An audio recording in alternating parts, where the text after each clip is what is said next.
अब देखेंगे हम फेजर आरेख, फेजर डायग्राम। अब इसकी क्या ज़रूरत पड़ गई, तो इसका भी अपना एक अलग मायने है, ठीक है ना।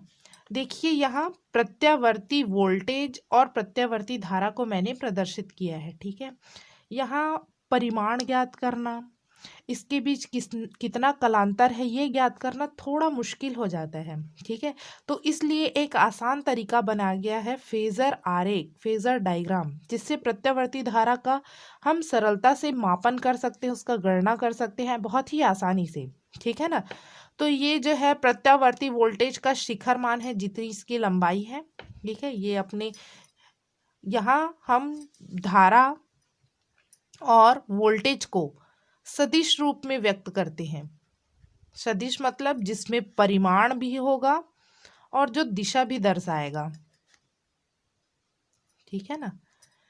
तो यहाँ जो है V0 क्या है, O से A तक की लंबाई, OA बराबर V0 है और OB बराबर है I0, ठीक है ना। तो धारा और वोल्टेज जो है उसको हम सदिश रूप में दर्शाएंगे, वेक्टर के रूप में। तो माना कि दो सदिश है OA और OB जो कोणीय वेग ओमेगा से चल रहे हैं। कौन से? दोनों का वेग कोणीय वेग ओमेगा है, या कोणीय आवृत्ति कह सकते हैं, ठीक है। दोनों के बीच देखिए कलांतर को भी दर्शाना आसान है। आसानी से यहाँ क्या रखिए, इसके चांदा रख लीजिए, दोनों के बीच का कोण माप सकते हैं, ठीक है ना। इसका मान चाहिए तात्क्षणिक मान, मतलब I is equal to I0 sine omega t होता है ना, ठीक है। तो ये वाला जो कोण है वो ओमेगा टी होगा, और I0 इसकी लंबाई माप लीजिए, तो ये I0 हो गया, ये I0 है ना, ये V0 है। और इसका परिमाण देखना है I कितना होगा, तो हम क्या करेंगे, ये इस पोर्शन में है, इसको यहाँ y एक्सिस में मिला देंगे, तो ये जो वैल्यू होगा वो तात्क्षणिक मान को दर्शाएगा। क्या मान को दर्शाएगा? तात्क्षणिक मान को। तो यहाँ से हम 0 से यहाँ तक कितना वैल्यू आया है ये देख लो, बहुत ही आसान है। V0 का देखना है तात्क्षणिक मान, V is equal to V0 sine omega t, इसका हमको मान देखना है तात्क्षणिक मान उस किसी क्षण में, मान लो 5 सेकंड में, तो इसको 5 सेकंड में यहाँ तक पहुँचा, तो इसको यहाँ पे मिला दो, यहाँ से यहाँ तक की दूरी माप लो, ठीक है। कलांतर देखना है तो इन दोनों के बीच का कोण माप लो, ठीक है। आसान हो गया यदि इस रूप में वेक्टर के रूप में दर्शाएं। और ये घूमेगा भी कितना, 0 से 2 पाई तक। और प्रत्यावर्ती धारा भी हम चेंजेस कहाँ देखते हैं, 0 से 2 पाई तक, ठीक है ना। तो यहाँ देखिए, और मान लो इसका ग्राफ बनाना है हमको, तो कैसे बना सकते हैं, तो ये यहाँ पर है t समय में, तो यहाँ हमने क्या कर दिया, वोल्टेज का मान ले लिया, यहाँ धारा का मान ले लिया, इस पोर्शन में है, यहाँ धारा आगे बढ़ गया है, ठीक है ना। तो धारा का मान यहाँ आ गया, वोल्टेज का यहाँ आ गया। तो इससे ये भी पता चल रहा है कि कलांतर है, धारा पहले ही आगे हो गई है, वोल्टेज पीछे रह गया है, लीड कर रहा है, मतलब हमारा अग्रगामी है, धारा क्या है, अग्रगामी है। तो प्रत्यावर्ती, इससे ये समझ में आ रहा है कि प्रत्यावर्ती वोल्टेज को मापना है, उसके परिमाण को मापना है, तात्क्षणिक मान मापना है, उनके बीच कितना कलांतर है ये मापना है। तो उसके लिए आसान तरीका क्या है, फेजर डायग्राम। क्या है? फेजर डायग्राम, ठीक है ना। परंतु एक शर्त है, वो शर्त ये है कि प्रत्यावर्ती धारा जो है और वोल्टेज की आवृत्ति समान होनी चाहिए। क्या होनी चाहिए? आवृत्ति समान, मतलब समान समय में। मान लो यहाँ t समय में वोल्टेज जो है वो एक चक्र पूर्ण कर रहा है वोल्टेज, ठीक है ना। तो प्रत्यावर्ती धारा भी, धारा का मान भी जो t समय में एक चक्र पूर्ण करना चाहिए, आवृत्ति समान होनी चाहिए। या ऐसा कह सकते हैं कि मान लो 5 हर्ट्ज आवृत्ति, मत हर्ट्ज में नापते हैं ना,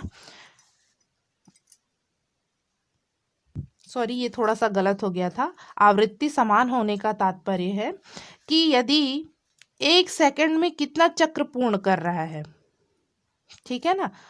तो 1 सेकंड में प्रत्यावर्ती वोल्टेज जो है 3 चक्र पूर्ण कर रही है, तो प्रत्यावर्ती धारा को भी 1 सेकंड में 3 चक्र पूर्ण करना चाहिए। ठीक है, समान आवृत्ति में होना चाहिए।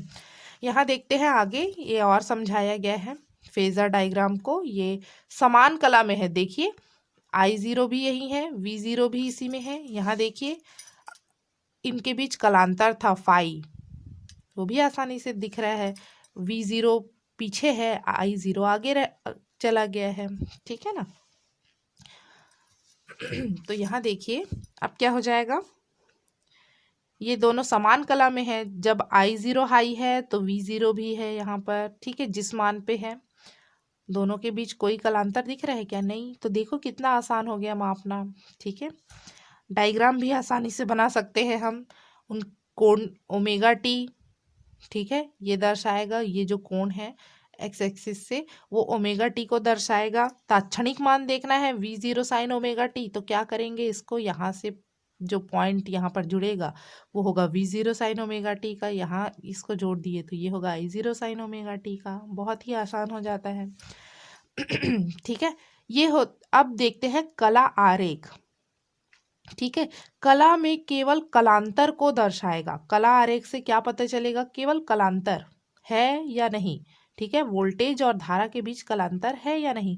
तो देखिए यहाँ वोल्टेज का शिखर मान इस एक्स एक्सिस में दर्शाते हैं सदैव। ठीक है, वोल्टेज को हमेशा एक्स एक्सिस में ही दर्शाएंगे। ठीक है, धारा का मान आगे या पीछे होगा। ठीक है, तो इनके बीच यदि कलांतर फाई है तो ये फाई आगे चला गया। ठीक है ना। इसमें देखिए इस वाले डायग्राम में कलांतर नहीं था। तो इसमें कलांतर भी पता चल रहा है, इसके परिमाण को भी निकाल सकते हैं, तात्क्षणिक मान भी निकाल सकते हैं, ओमेगा टी का मान निकाल सकते हैं। तो बहुत ही आसानी से हम प्रत्यावर्ती धारा का या वोल्टेज का कैलकुलेशन कर सकते हैं फेजर डायग्राम से। ठीक है ना। OP is equal to V। OP जो है O से P तक वो किसको दर्शाएगा, ये देखिए O से P तक की जो वैल्यू है वो दर्शाएगी voltage V is equal to V0 sine omega t को। ठीक है ना, यहाँ लिखा हुआ है। और OQ किसको दर्शाएगी, OQ बराबर I is equal to I0 sine omega t को। ठीक है, तात्क्षणिक मान को। तो देखते हैं, एक ही आवृत्ति के प्रत्यावर्ती वोल्टेज, एक ही आवृत्ति होना चाहिए, समान समय में एक चक्र पूर्ण 1 सेकंड में समान चक्कर लगाने चाहिए। ठीक है, एवं प्रत्यावर्ती धारा को फेजर के रूप में जिनके मध्य कोई कलांतर होता है प्रदर्शित करने वाले आरेख को फेजर आरेख कहते हैं। फेजर आरेख किसे कहते हैं, एक ही आवृत्ति के प्रत्यावर्ती वोल्टेज एवं प्रत्यावर्ती धारा को फेजर के रूप में जिनके मध्य कोई कलांतर होता है या नहीं भी होता, ठीक है, प्रदर्शित करने वाले आरेख को फेजर आरेख कहते हैं। इसका महत्व क्या है, V और I के परिमाण व धारा के शिखर मान I0 V0 एवं आवृत्ति ओमेगा के पदों में व्यक्त किया जाता है। ठीक है, धारा व वोल्टेज के मध्य कला को प्रदर्शित करता है। भाई कितना कलांतर है, प्रत्यावर्ती परिपथ का विश्लेषण आसान हो जाता है। ठीक है, अब आगे देखते हैं प्रतिरोध, प्रतिघात और प्रतिबाधा। इतना सारा प्रतिरोध आ गया, सभी जो है एक प्रकार से प्रतिरोध है, परंतु अलग अलग परिपथ के। कैसे अलग अलग परिपथ के, तो प्रतिरोध तो सभी जानते ही हैं क्या होता है, फिर भी देख लेते हैं एक बार। किसी चालक द्वारा दिष्ट धारा या प्रत्यावर्ती धारा के मार्ग में डाले गए अवरोध को उस चालक का प्रतिरोध कहते हैं। ठीक है, चालक के मार्ग में प्रत्यावर्ती धारा या दिष्ट धारा के मार्ग में जो अवरोध है उसको प्रतिरोध कह दिए। ठीक है, अब देखिए जैसे परिपथ में कोई तार लगा दिए तो तार का स्वयं का एक प्रतिरोध होता है, धारा के मार्ग में रुकावट डालता है, इसी को हम क्या कहते हैं, प्रतिरोध। परंतु यदि प्रत्यावर्ती धारा के साथ, ठीक है, ये मान लो कोई परिपथ लगाया मैंने, इसके साथ मैंने लगा दिया संधारित्र, यहाँ से AC जो है वोल्टेज दे रहे हैं, AC वोल्टेज को इस प्रकार से प्रदर्शित किया जाता है, और ये लग गया संधारित्र। या फिर AC वोल्टेज के साथ मैंने लगा दिया प्रेरकत्व, प्रेरण कुंडली भी बोलते हैं, इस प्रकार से। तब जो परिपथ में प्रतिरोध होगा उसे हम कहते हैं प्रतिघात, या तो ये हो या ये हो, ठीक है ना। प्रत्यावर्ती धारा परिपथ में प्रेरण कुंडली, या तो प्रेरण कुंडली हो या संधारित्र में से किसी एक के उपस्थित होने पर परिपथ के प्रतिरोध को क्या कहते हैं, प्रतिघात कहते हैं। क्या कहते हैं, प्रतिघात। इसे एक्स से प्रदर्शित करते हैं, इसका मात्रक भी क्या है, ओम है। प्रेरकीय प्रतिघात, सॉरी धारितीय प्रतिघात, धारिता के संबंध में है तो धारितीय प्रतिघात, इसको एक्स सी से प्रदर्शित कर देते हैं, धारिता को सी से प्रदर्शित करते हैं ना। और प्रेरकीय प्रतिघात प्रेरकत्व को एल से प्रदर्शित करते हैं, तो एक्स एल से प्रदर्शित करते हैं, सरलता के लिए, समझने के लिए, ठीक है। अब देखते हैं प्रतिबाधा। तो प्रत्यावर्ती धारा परिपथ में ओमीय प्रतिरोध, प्रेरक कुंडली और संधारित्र में से तीनों में से कोई दो होगा, ठीक है ना। दो या दो से अधिक, तीनों भी हो सकने चाहिए उस पर। इसमें हो गया प्रतिरोध आर, संधारित्र या प्रेरण कुंडली, ठीक है, तीनों हो सकते हैं, या कोई दो भी उपस्थित हुआ परिपथ में, ठीक है ना।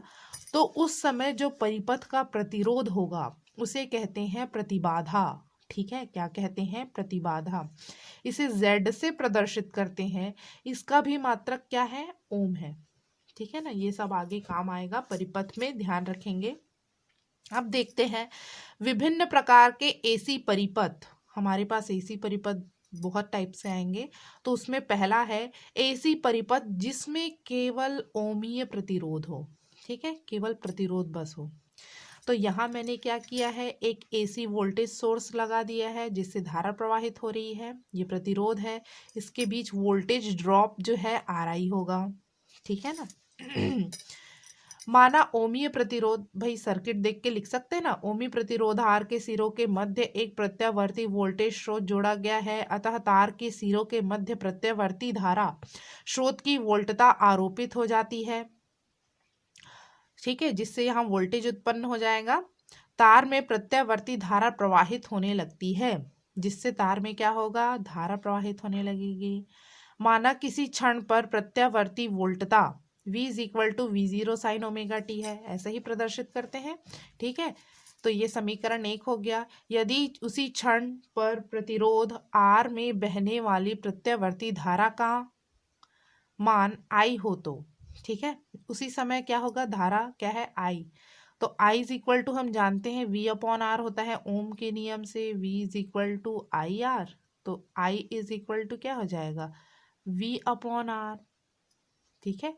तो V अपॉन R, V का मान है हमारे पास V0 sine omega T, V0 sine omega T upon R। तो V0 अपॉन R क्या होगा, ये भी कांस्टेंट, अधिकतम मान मान लो 5 है, वोल्टेज का 5 वोल्ट, तो वो हमेशा 5 वोल्ट ही रहेगा ना। तो ये भी नियत, ये भी नियत, V0 अपॉन R को मैंने क्या लिख लिया, I0, ठीक है। तो ये धारा का होता है शिखर मान, ठीक।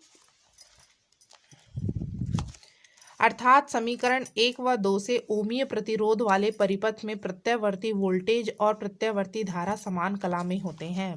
तो देखिए यहाँ भी ओमेगा टी है, यहाँ ओमेगा टी है, कुछ 5I है क्या, नहीं है, कलांतर नहीं है, तो दोनों समान कला में हैं। क्या बोलेंगे, समान कला में है, ठीक है। नए नए शब्द है आप लोगों के लिए, ये ध्यान से समझेंगे। तो इसका समान कला में है, तो डायग्राम, जब वोल्टेज 0 है तो प्रत्यावर्ती धारा भी 0, वोल्टेज हाई है तो धारा भी हाई, इस प्रकार से बना लेंगे। टी के साथ V या I में परिवर्तन, V या I में परिवर्तन का ग्राफ है ये, ठीक है। फेजर डायग्राम बना देंगे, तो ये जो पोर्शन है ओमेगा टी को प्रदर्शित करेगा, ठीक है। समान कला में है, मतलब ये V0 हो गया यहाँ से यहाँ तक, I0 यहाँ से यहाँ तक, समान कला में है भाई। दोनों के बीच कोई डिफरेंस दिख रहा है क्या, कलांतर नहीं दिख रहा है, ठीक। कला आरेख, तो मैंने बताया था वोल्टेज को एक्स एक्सिस में दर्शाते हैं, धारा क्या होगा, उसी एक्सिस में आ जाएगा। ये हो गया कला आरेख, समझ में आ गया सभी को। आता है एग्जाम में कभी कभी कि फेजर डायग्राम बनाइए, जिस एसी परिपथ जिसमें केवल प्रतिरोध हो केवल, तो फेजर डायग्राम बना सकते हैं, या कला आरेख बोलेगा तो कला आरेख भी बना सकते हैं, बहुत ही आसान है, ठीक है। ऐसी परिपथ जिसमें केवल धारिता हो, ऐसा परिपथ जिसमें केवल धारिता हो तब क्या होगा, ठीक है। तो उसको क्या बोलते हैं, प्रतिरोध ना बोल के क्या बोलते हैं, प्रतिघात बोलते हैं, ठीक है ना। तो जो डायग्राम है उसी के अनुसार से थ्योरी लिख देते हैं। एक संधारित्र सी के दोनों सिरों के मध्य प्रत्यावर्ती वोल्टेज स्रोत AC जोड़ा गया है। माना किसी क्षण t पर प्रत्यावर्ती voltage V equal to V0 sine omega t है, ठीक है। अब इसमें धारा का मान कैसे निकालेंगे, ध्यान दीजिएगा, थोड़ा सा अलग है। यदि उसी क्षण पर संधारित्र की प्लेट को प्राप्त आवेश Q हो तो, ठीक है, संधारित्र जो है आवेशित होता है ना, तो उस समय मान लो आवेश Q है उसकी प्लेट पर, ठीक है। तो सूत्र ये हम लोगों ने पढ़ा है, आवेश बराबर C इंटू V, पढ़े हैं ना धारिता वाले पाठ में। Q बराबर C इंटू V आता है, जो C क्या है, संधारित्र की धारिता या नियतांक भी बोलते हैं। तो यहाँ से Q बराबर आ गया C इंटू V का मान रख दीजिए, V0 साइन ओमेगा t है क्या, हाँ है। परंतु किसी क्षण धारा, अब धारा निकालना है तो हम जानते हैं सूत्र, धारा बराबर होता है आवेश प्रवाह की दर। आवेश को t के सापेक्ष अवकलन कीजिए, तो आवेश तो है हमारे पास, t के सापेक्ष अवकलन कीजिए, तो C आवेश का मान रखिए C V0 sine omega t।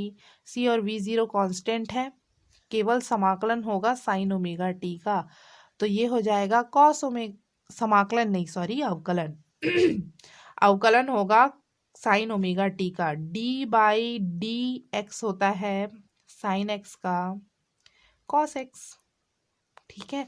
परंतु यदि d बाई डी एक्स है साइन 2x का, तो ये होगा साइन 2x, और जो भी कोफिशिएंट है वो मल्टीप्लाई में आ जाता है, ठीक है ना, इंटू 2x का पुनः अवकलन होता है और x1 हो जाएगा, 2 बस बचेगा। तो आप इतना याद रखिए, अवकलन में जो कोफिशिएंट है वो गुणा में आता है और समाकलन में यही डिवाइड में आ जाता है, भाग में, ठीक है ना। तो साइन ओमेगा टी का हो गया कॉस ओमेगा टी, ये सॉरी कॉस हो ना, कॉस ओमेगा टी इंटू 2 हो जाएगा। यहाँ 2 हो गया था, जो कोफिशिएंट है, यहाँ t का कोफिशिएंट क्या है, ओमेगा, सामने वाला जो मान होता है उसको कोफिशिएंट बोलते हैं ना, तो ये ओमेगा हो गया, ठीक है ना। तो यहाँ I is equal to omega C V0, इसको क्या मान लेंगे, ये सभी नियत रहेंगे ना, कोणीय वेग उसका नियत रहेगा जिस वेग से चल रहे हैं। तो इसको मैंने मान लिया I0, धारा का शिखर मान, इस पूरी क्वांटिटी को I0, और कॉस ओमेगा टी, भाई हम धारा का सूत्र क्या पढ़े हैं, I is equal to I0 sine omega t, sine के पदों में पढ़े हैं ना, परंतु ये कॉस है तो इसको कैसे करेंगे, चेंज कर दीजिए। साइन को मैं लिख सकती हूँ साइन 90 प्लस थीटा, क्योंकि साइन 90 प्लस थीटा होता है कॉस थीटा, ठीक है ना। तो यहाँ साइन 90 को बाद में लिख दिया है pi by 2, plus plus minus है ना, तो आगे पीछे लिख सकते हैं हम, ठीक है। तो साइन 90 प्लस थीटा क्या हो जाएगा, 90 प्लस थीटा की जगह omega T, pi by 2 plus omega T, cos omega t को क्या लिख सकते हैं, sine pi by 2 plus omega t, ठीक। तो ये इस प्रकार से लिख दिए। अब समीकरण ये हो गया 2, ये था समीकरण 1। यहाँ देखिए ओमेगा में है और यहाँ है omega T plus pi by 2, मतलब ये पाई बाई 2 कलांतर को प्रदर्शित कर रहा है, 90 अंश का कलांतर है, देखने से ही पता चल रहा है। समीकरण 1 व 2 से प्रत्यावर्ती धारा और वोल्टेज में कलांतर, तो धारा का मान क्या है, omega T plus pi by 2, और उसमें क्या था ओमेगा, दोनों को घटा दिए ओमेगा टी से ओमेगा टी कट गया, कितना आ गया पाई बाई 2, कितना कलांतर है जी, 90 अंश का। तो ग्राफ बनाएंगे तो देखिए, जब वोल्टेज 0 है तो धारा का मान अपने हाईएस्ट पे है, जब धारा वोल्टेज हाईएस्ट में है तो धारा 0 हो गया, ठीक। इस प्रकार से ग्राफ बनाएंगे। ठीक है, जब पुनः वोल्टेज 0 हो गया तो धारा अपने शिखर मान पे है, जब वोल्टेज हाईएस्ट में है तो धारा 0 हो गया। ठीक, फेजर डायग्राम, तो ये हो गया एक्स एक्सिस, ये हो गया ओमेगा टी, ये हो गया वोल्टेज। धारा का मान 90 अंश आगे बनाना है, तो यहाँ से 90 अंश का कोण बनाइए चांदी की सहायता से, तो यहाँ पर आएगा इसके लंबवत। ठीक है, तो ये I0 की वैल्यू हो गई। दोनों के बीच कितना कालांतर है, π/2 सब दर्शा रहा है। ठीक है, कला आरेख, वोल्टेज जो है हमेशा एक्स एक्सिस में रहेगा कला आरेख में। ठीक है, धारा का मान इधर कर दो 90 अंश आगे, I0, ये कला आरेख हो गया। ठीक है ना, अब हमारे पास क्या था, किस यहाँ I0 किसको माने थे, ओमेगा सी V0 को। ठीक है ना, तो I0 बराबर ओमेगा सी V0। ठीक है, I0 को मैं क्या लिख सकती हूँ, यहां से क्या किया मैंने, ओमेगा सी को इधर पक्षांतर किए तो 1/ओमेगा सी हो गया, और I0 को इधर पक्षांतर किए तो V0/I0 हो गया। ठीक है ना, पक्षांतर करने आता है ना। तो धारितीय प्रतिघात V/I किसको प्रदर्शित करता है, प्रतिरोध को, तो V0/I0 भी किसको प्रदर्शित करेगा, प्रतिरोध को। ठीक है ना, परंतु यहाँ केवल धारिता है हमारे परिपथ में, तो ये क्या हो जाएगा, केवल धारिता था ना, संधारित्र, धारिता प्रतिघात हो जाएगा। एक्स सी से प्रदर्शित करते हैं, प्रतिघात होगा, और तो इसकी जगह मैंने रख दिया एक्स सी 1/ओमेगा सी। ठीक है, ओमेगा का सूत्र ये 11वीं में हम लोगों ने पढ़ा है, ओमेगा इज इक्वल टू होता है 2 न्यू। क्या होता है, 2 न्यू। न्यू क्या है, प्रत्यावर्ती धारा की आवृत्ति है। ठीक है, तो एक्स सी बराबर हो जाएगा 1/ओमेगा की जगह मान रख दो 2 न्यू सी। ठीक है, किसके किसके बीच ग्राफ है ये, एक्स सी और आवृत्ति के बीच, प्रतिघात और आवृत्ति के बीच। तो ये नीचे में है, मतलब व्युत्क्रम है। तो जैसे जैसे धारिता का मान बढ़ेगा वैसे वैसे आवृत्ति का मान क्या होना चाहिए, कम होना चाहिए, या आवृत्ति का मान बढ़ेगा, आवृत्ति का मान बढ़ाओ तो धारितीय प्रतिघात का मान क्या हो जाएगा, कम होते जाएगा। देखो धारितीय प्रतिघात अपने उच्चतम मान पर है, जैसे जैसे हम आवृत्ति का मान बढ़ा रहे हैं क्या होना चाहिए, कम होना चाहिए। एक का मान बढ़ाओ तो दूसरा कम होना चाहिए, भाई ग्राफ में दर्शा दिए। दिष्ट धारा के लिए ओमेगा कोणीय वेग, भाई दिष्ट धारा तो इस प्रकार से प्रवाहित होती है, दिशा से कोई मतलब नहीं है, कोई कोणीय वेग नहीं होगा उसमें। ठीक है, तो कोणीय वेग 0 हो गया, आवृत्ति भी 0, परिवर्तन होता है क्या, नहीं, उसका आवृत्ति से कोई लेना देना नहीं है, तो ये दोनों 0 हो गए। ओमेगा 0, ओमेगा 0 मतलब न्यू भी 0। ठीक, तो यहाँ एक्स सी बराबर रखो, एक्स सी बराबर 1/0 हो जाएगा, होगा कि नहीं होगा, 1/0 मतलब अनंत, प्रतिघात कितना हो जाएगा, अनंत हो जाएगा। तो दिष्ट धारा के लिए धारिता प्रतिघात अनंत होता है, अनंत प्रतिरोध जो है प्रदर्शित करता है, किसके लिए, दिष्ट धारा के लिए। यहाँ से देखिए, अतः संधारित्र केवल प्रत्यावर्ती धारा को ही बहने देता है, दिष्ट धारा को प्रवाहित नहीं होने देता। ठीक है, एक डीसी वोल्टेज लगा दिए, ठीक है ना, ये प्लस और ये माइनस, और एक धारिता लगा दिए तो कभी धारा प्रवाहित नहीं होगी। देखिए यहाँ कितना प्रतिरोध, अनंत प्रतिरोध व्यक्त कर रहा है। ठीक है ना, ये भी कभी कभी पूछा जाता है, बताइए कि दिष्ट धारिता के लिए धारिता प्रतिघात कितना होगा, तो अनंत होगा। ठीक है ना, नेक्स्ट देखते हैं, एसी परिपथ जिसमें केवल प्रेरकत्व हो, क्या हो, जिसमें केवल प्रेरकत्व हो। ठीक है, तो विद्युत वाहक बल एप्सिलॉन इज इक्वल टू हम जानते हैं -L/dI/dt होता है क्या। ठीक है, तो यहाँ पे वोल्टेज कितना ड्रॉप होगा, L/dI/dt। ठीक है, एक एसी वोल्टेज सोर्स लगा दिए हैं। माना एक प्रेरक कुंडली जिसका स्वप्रेरकत्व ना एल है के सिरों के बीच प्रत्यावर्ती voltage V is equal to V0 sine omega t है। ठीक है, तो जब प्रेरक कुंडली में प्रत्यावर्ती धारा प्रवाहित की जाती है तब क्या होगा, उसमें प्रेरित विद्युत वाहक बल उत्पन्न हो जाएगा जिसका मान minus L D I upon D T होगा। अभी पहले सूत्र बताया था विद्युत वाहक बल का, minus L D I upon D T. ठीक है ना, तो प्रेरकत्व में उत्पन्न हो जाएगा इस प्रकार का विद्युत वाहक बल।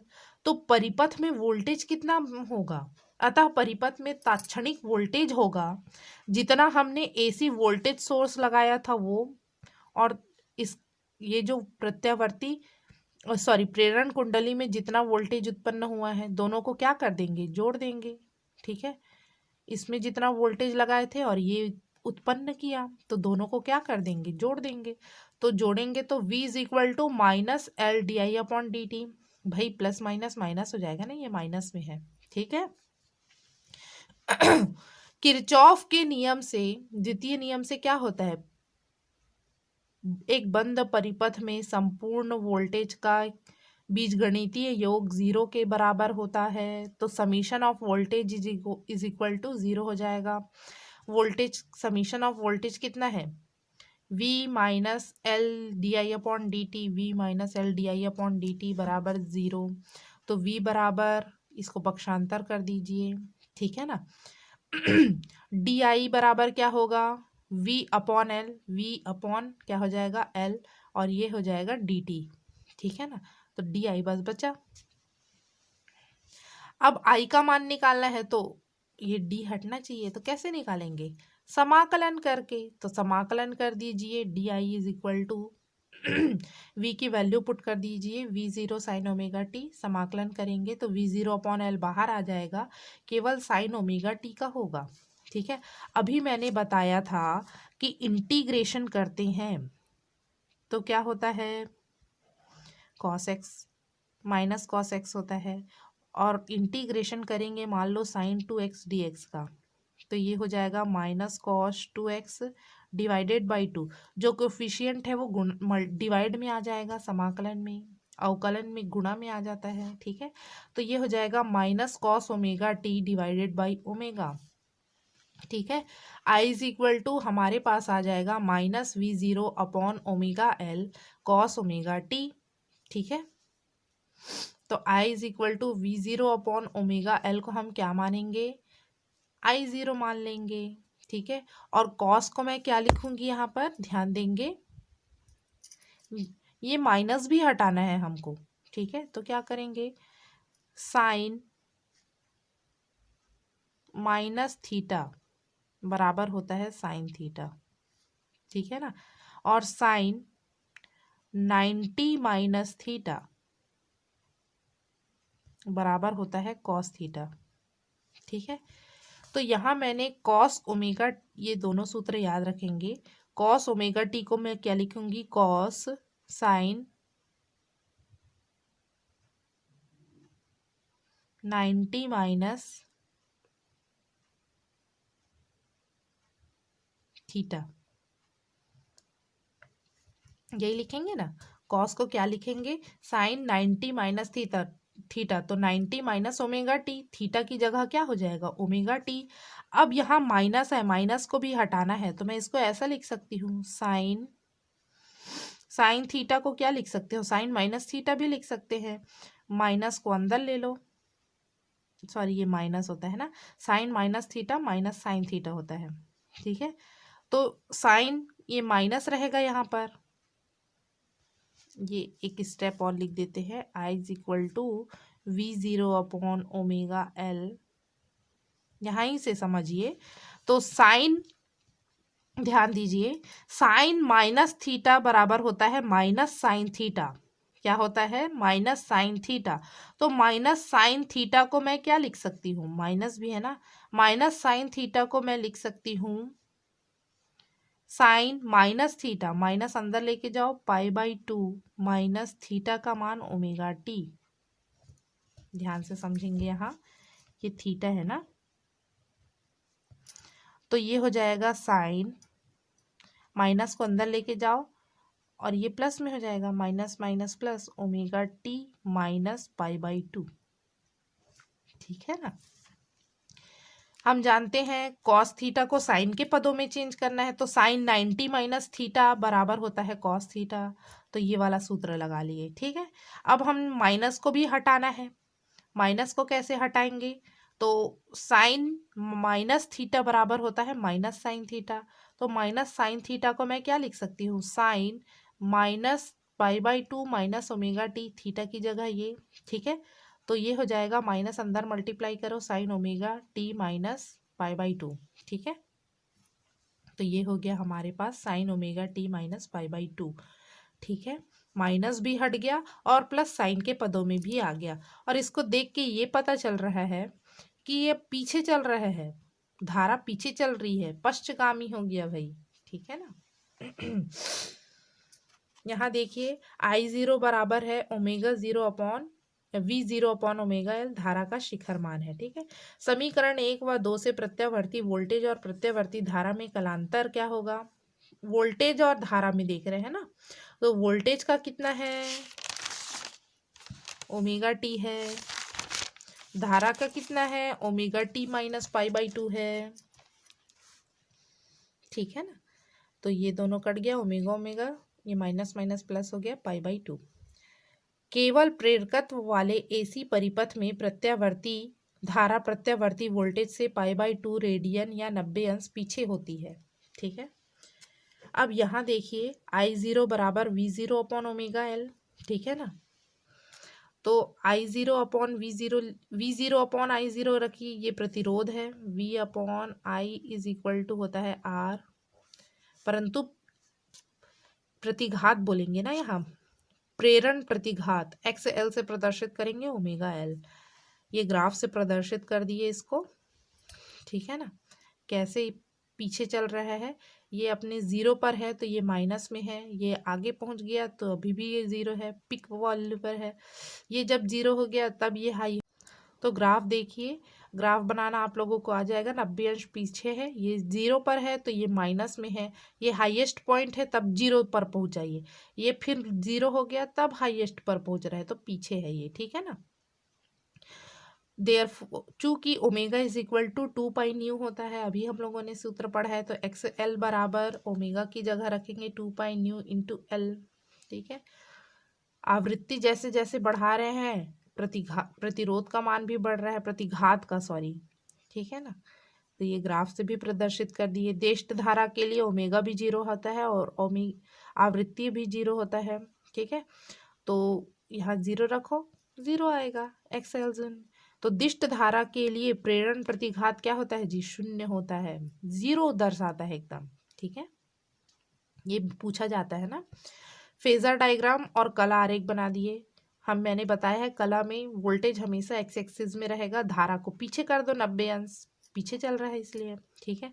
इसमें क्या किए, वोल्टेज इस प्रकार से दर्शाए, ओमेगा टी भी दर्शाते हैं इसमें। ठीक है। अब यहाँ से 90 अंश पीछे कोण बनाओ तो ये यहाँ पर आएगा ना। ठीक है।